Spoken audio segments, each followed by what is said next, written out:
সমস্ত শরীরে অলংকার গহনা দিয়ে সাজিয়ে বাম পাশের চেয়ারে বসিয়ে রেখেছে। ইবনে কাসিরের ভিতরে লেখা হয়েছে, আদম আলাইহিস সালাম এবার আল্লাহকে ডেকে বলে, ইয়া রাব্বাল আলামিন, আমি আদম, তুমি আমাকে আগে সৃষ্টি করেছো। জোরে বলেন ঠিক কিনা? আল্লাহ হাওয়াকে তো কিছুক্ষণ আগে আমার হাড্ডি দিয়ে তুমি সৃষ্টি করেছো, আমাকে আগে বানিয়েছো, কিন্তু সাজিয়েছো ওকে বেশি। ওর কানে দুল, গলায় হার, হাতে চুড়ি, সব শরীরে অলংকার গহনা দিয়ে সাজানো। কারণ কি? আমাকে আগে সৃষ্টি করেছো, সাজালে তো আমাকে বেশি সাজাইবা। বলেন না আল্লাহু আকবার। আদম নবী আল্লাহকে প্রশ্ন করার পরে রব্বুল আলামিন আদমকে ডেকে বলে, আদম, তুমি তোমার মুখটা একটু সামনের দিকে ঝুঁকিয়ে দাও। আদম নবী তার চেহারাটা একটু সামনের দিকে ঝুঁকিয়ে দিলেন। আল্লাহ পাক রব্বুল আলামিন আদম নবীর মুখের ভিতরে, আমরা যেটাকে বাংলায় বলি চোয়াল, আরবিতে বলা হয় লিহিয়া, যেখানে দাড়ি গজায়, এখানে আল্লাহ তাআলা তার কুদরতি হাত বুলাতে দেরি আদম নবীর মুখে দাড়ি গজাতে দেরি হয় নাই। এবার আদম নবীকে আল্লাহ ডেকে বলে, আদম, ভালো করে শুনে নাও, তোমার স্ত্রী হাওয়া হলো নারী জাতি, মহিলা। কথা বলেন ঠিক কিনা? আমি আল্লাহ নারীদেরকে অলংকার গহনা দিয়ে সাজাইলাম, আর তুমি আদম, তুমি হলো পুরুষ জাতি, আমি পুরুষদেরকে দাড়ি দিয়ে সাজাইলাম। এরপরে আরো কাহিনী আছে, বলবো। এবার আদম নবী ধরার জন্য আম্মা জানের দিকে হাত বাড়িয়ে দিয়েছেন, ধরবেন। আল্লাহ পাক রব্বুল আলামিন ডেকে বলেন, না, ধরা যাবে না। এবার আদম বলে, তাহলে আমি ধরবো না, ধরবে কে? তো আমার বউ, আমার স্ত্রী, আমার সঙ্গিনী, আমি ধরবো না, ধরবে কে? আল্লাহ পাক রব্বুল আলামিন বলে, ধরার আগে মোহর দিতে হবে। জোরে বলেন কি? আওয়াজ দিয়ে বলুন তো, বিবাহের পরে স্ত্রীদেরকে মোহর দিতে হয় কি হয় না? আল্লাহ বললেন মোহর না দিয়ে ধরা যাবে না। এবার আদম নবী আবার ডেকে বলে, ইয়া রাব্বুল আলামিন, তুমি জান্নাতে খাওয়াও তাই আমি খাই, তুমি জান্নাতে কাপড় দিয়েছো তাই আমি পরিধান করেছি, তুমি জান্নাতে থাকতে দিয়েছো তাই আমি থাকি, আমার টাকা পয়সা ধন সম্পদ বলতে কিছুই নাই, আমি হাওয়ার মোহর আদায় করব কেমনে? বলেন তো, প্রশ্ন হয় কি হয় না? আল্লাহ ডেকে বলে, আদম, আমিও ভালো করে জানি তোমার টাকা পয়সা ধন সম্পদ বলতে কিছুই নাই, কিন্তু তোমার ঔরসে শেষ জামানায় একজন নবী আসবে, একজন রাসূল আসবে, তার নাম হবে মুহাম্মদ। বলেন না সাল্লাল্লাহু আলাইহি ওয়াসাল্লাম। আল্লাহ ডেকে বলে, আদম, তুমি যদি তোমার সেই সন্তান মুহাম্মাদের উপরে 10 বার দরুদ পাঠ করো, কয়বার? 10 বার যদি দরুদ পাঠ করো, আমি আল্লাহ তোমার পক্ষ থেকে হাওয়ার মোহর আদায় করে দিব। এবার একটু আওয়াজ দিয়ে বলতে হবে, নবীর উপরে দরুদ পড়ার দরকার আছে না নাই? মন যদি দিতে হয় নবীকে দিও, ঠিক না? মন যদি দিতে হয় নবীকে দিও, প্রেম যদি দিতে হয় নবীকে দিও, তোমার কষ্ট যাত না যিনি সইতে পারে না, আহা সেই নবীজির মুহাব্বতে দুরুদ পড়িও, মন যদি দিতে হয় নবীকে দিও, প্রেম যদি দিতে হয় নবীকে দিও। জোরে বলেন ঠিক না? আদম আলাইহিস সালাম আমাদের নবীর উপরে 10 বার দরুদ পাঠ করলেন। আদমের জন্য আল্লাহ হাওয়াকে হালাল বানিয়ে দিলেন। বলেন না সুবহানাল্লাহ। আমার ভাইরা, এই ইতিহাস বলতে গেলে অনেক লম্বা সময় লেগে যাবে। আমি বোঝাতে চাই, আল্লাহ নবীর চাচা আবু লাহাবের বিরুদ্ধে আল্লাহ কোরআনে সূরাতুল লাহাব নাজিল করেছে, মনে আছে না নাই? এই কি অবস্থা, সামনে বসে কথা বলে কেউ? আল্লাহ পাক রব্বুল আলামিন নবীজির চাচা আবু লাহাবের বিরুদ্ধে সূরাতুল লাহাব নাজিল করেছেন। আওয়াজ দিয়ে বলুন, মনে আছে না নাই? আমি বলেছিলাম আবু লাহাবকে আল্লাহ বড় বড় তিনটি নিয়ামত দিয়েছেন, এর ভিতরে এক নাম্বার সুন্দর চেহারা, বলেন না সুবহানাল্লাহ। দুই নাম্বার, আল্লাহ পাক রব্বুল আলামিন আবু লাহাবকে দয়া করে মায়া করে বুদ্ধিমান বানিয়েছিল, বলেন না আল্লাহু আকবার। সবাই বলে না, আওয়াজ দিয়ে বলুন তো, বুদ্ধিমান বানানোর মালিক কে? আল্লাহ যদি আমাদের কাউকে বুদ্ধিমান না বানিয়ে পাগল বানান, সারা পৃথিবীর ডাক্তার কবিরাজ মিলে আমাদেরকে সুস্থ বানাতে পারবে? জোরে বলেন, সুস্থ করা যাবে? এবার একটু আওয়াজ দিয়ে বলতে হবে, বুদ্ধিমান বানানোর মালিক কে? আল্লাহ আবু লাহাবকে অনেক বুদ্ধিমান বানিয়েছেন, কিন্তু বিদ্যা বুদ্ধি কোনদিন নবীর পক্ষে কাজে লাগায় নাই। সারাটা জীবন নবীর বিরুদ্ধে, ইসলামের বিরুদ্ধে ষড়যন্ত্র করেছে। একটু আওয়াজ দিয়ে বলতে হবে, আবু লাহাব মার্কা মুসলমান বাংলার জমিনে আছে না নাই?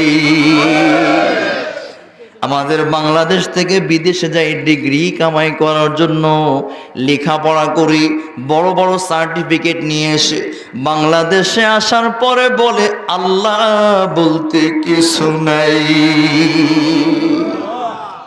আওয়াজ দিয়ে বলুন তো, আমাদের আল্লাহ আছে? আমাদের আল্লাহ ধরে বলেন, আছে না নাই?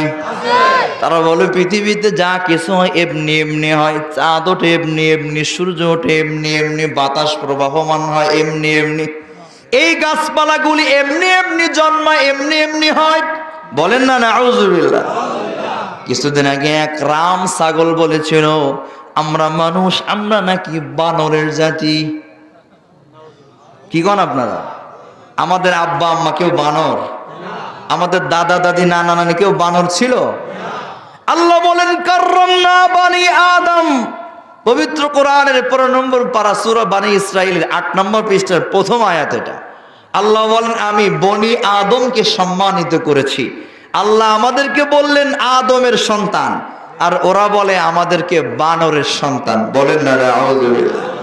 এই জন্য নবীজি বলতেন যে বিদ্যা, যে বুদ্ধি ইসলামের পক্ষে কাজে লাগে না, ওই বুদ্ধিমান এবং আবু জেহেলের ভিতর কোনো পার্থক্য নাই, ঠিক না?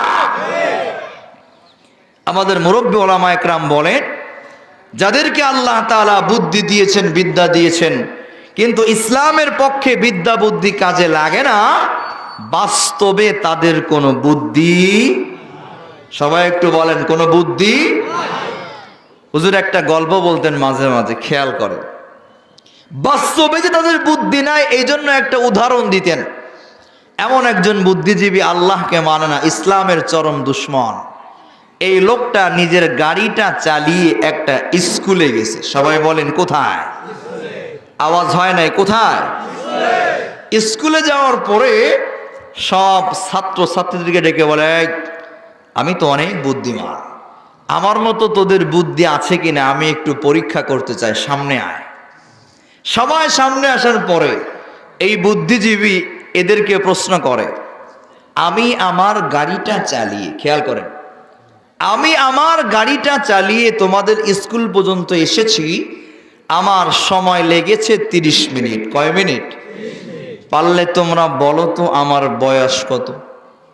আচ্ছা বলেন তো, এটা কোনো প্রশ্ন হলো? এখন সামনের বেঞ্চের ব্রিলিয়ান্ট ব্রেনি ছাত্রছাত্রী যারা, এরা চিন্তা করে স্যার একটা প্রশ্ন করেছে, উত্তর না দিলে তো মান ইজ্জত কিছু থাকে। ওরা যোগ বিয়োগ গুণ ভাগ লসাগু গসাগু সব করা শেষ, উত্তর দিতে পারে না, নাই তার দিবে কেমনে? এখন পিছন দিক থেকে একটা চালাক ছেড়ে দাঁড়িয়ে বলে, স্যার আমি আপনার প্রশ্নের জবাব জানি, আপনার বয়স আমি জানি। স্যার তখন বলে, কি রে, এরা কেউ পারলো না, তুই পারলি কেমনে, বলতো আমার বয়স কত? ও তখন বলে, স্যার আপনার বয়স হলো 50। বাস্তবে এই রাম ছাগল বুদ্ধিজীবীর বয়স 50। এখন বলে কি রে মিলাইলি কেমনে, এরা কেউ পারলো না তুই পারলি কেমনে? বলে স্যার অঙ্ক একেবারে সহজ, আমাদের বাড়িতে একটা হাফ পাগল আছে, এই হাফ পাগলটার বয়স হলো 25 বছর। আর আপনি যে প্রশ্ন করেছেন আমার ধারণা অনুযায়ী আপনি হলেন ফুল পাগল। তাইলে অঙ্ক একেবারে সহজ, আমাদের বাড়ির হাফ পাগলের বয়স 25 হলে আপনার মতো বুদ্ধিজীবী রাম ছাগলের বয়স 50 হবে। কথা বলেন ঠিক না? আমি হাসানোর জন্য বলছি না, স্পষ্ট ভাষায় বলে দিতে চাই, এদেশে আল্লাহু আকবারের সুরে সূর্য ওঠে, এদেশে আল্লাহু আকবারের সুরে সূর্য ডোবে, এদেশের কৃষক মাঝি মাল্লা সবার ঠোঁটে সোনরে লা ইলাহা ইল্লাল্লাহর জিকির ওঠে। এই বাংলাদেশে ইসলাম আগেও ছিল, বর্তমানে ইসলাম আছে, কিয়ামত পর্যন্ত ইসলাম থাকবে। কোন নাস্তিক মুরতাদ যদি বাংলাদেশ থেকে ইসলামকে দূর করতে চায় তারাই ধ্বংস হয়ে যাবে। চিল্লায় বলেন ঠিক না? মুসলমান ভাইয়েরা আমার, আবু লাহাব ছিল এই মার্কা বুদ্ধিমান, আল্লাহ অনেক বিদ্যা বুদ্ধি দিয়েছে, কিন্তু ইসলামের পক্ষে নবীর পক্ষে কোনোদিন কথা বলে নাই। জোরে বলেন নাউজুবিল্লাহ। 3 নাম্বার কিতাবে এসেছে আল্লাহ পাক রব্বুল আলামিন দয়া করে মায়া করে আবু লাহাবকে 3 নাম্বারের সন্তান নামক নিয়ামত দিয়েছে। বলেন না সুবহানাল্লাহ? সবাই সুবহানাল্লাহ বলেন নাই? ভাবতেছেন সন্তান আবার আল্লাহর কেমন নিয়ামত। আপনাদের কাছে আমার প্রশ্ন হলো, আল্লাহ যদি কাউকে সন্তান দিতে না চায়, সারাদিন যদি বাবার দরবারে গিয়ে মাজারে সিজদা দেয়, বলেন তো সন্তান কোনোদিন হবে? কোন বাবা কাউকে সন্তান দিতে পারে? জোরে বলেন, কোন পীর কাউকে সন্তান দিতে পারবে?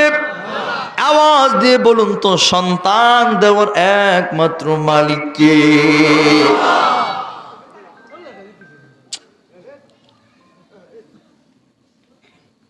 আমার মারাত্মক বদ অভ্যাস আছে, আমি নড়াচড়া করলে কথা বলতে পারি।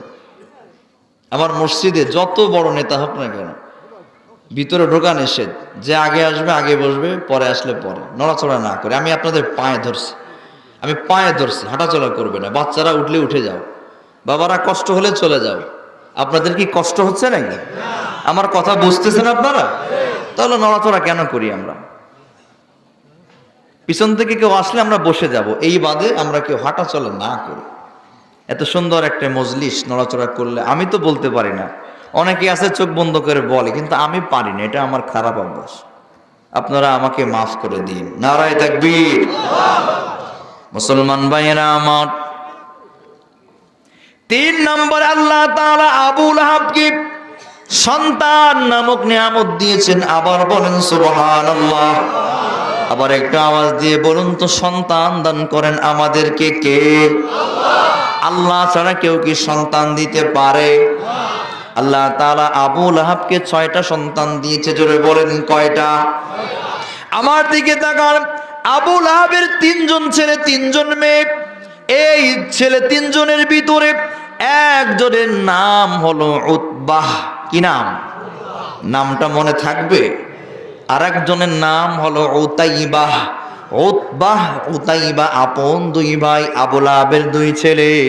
আমাদের নবীজি নবী হওয়ার আগে, নবী হওয়ার নবুয়ত পাওয়ার আগে নবীজির আপন 2 মেয়ে, একজনের নাম রুকাইয়া আর একজনের নাম উম্মে কুলসুম। নবীজির আপন 2 মেয়েকে আবু লাহাবের 2 ছেলে উতবা উতাইবার সাথে নবী বিবাহ দিয়েছিলেন। বলেন না নাউজুবিল্লাহ। নাউজুবিল্লাহ কেন বললাম? সামনের আলোচনা শুনলে বুঝে আসবে। রাজি আছেন? আল্লাহ নবী নবী হলেন, খেয়াল করে শুনবেন। নবী হওয়ার পরে টানা 3 বছর পর্যন্ত, জোরে বলেন কতদিন? টানা 3 বছর পর্যন্ত নবী প্রকাশ্যে ইসলামের দাওয়াত দিতেন না। আপনারা যারা হজ করতে গিয়েছেন, উমরা করতে গিয়েছেন, আপনারা জানেন কাবা ঘরের পাশে সাফা মারওয়া 2টা পাহাড়, জোরে বলেন আছে না নাই? এই সাফা মারওয়ায় সাই করতে হয়, দৌড়াইতে হয়। এই সাফা পাহাড়ের উপরে যায়েদ ইবনে আরকাম রাদিয়াল্লাহু আনহুর বাড়ি। এখানে বসে বসে 3 বছর পর্যন্ত নবী গোপনে গোপনে ইসলাম প্রচার করতেন।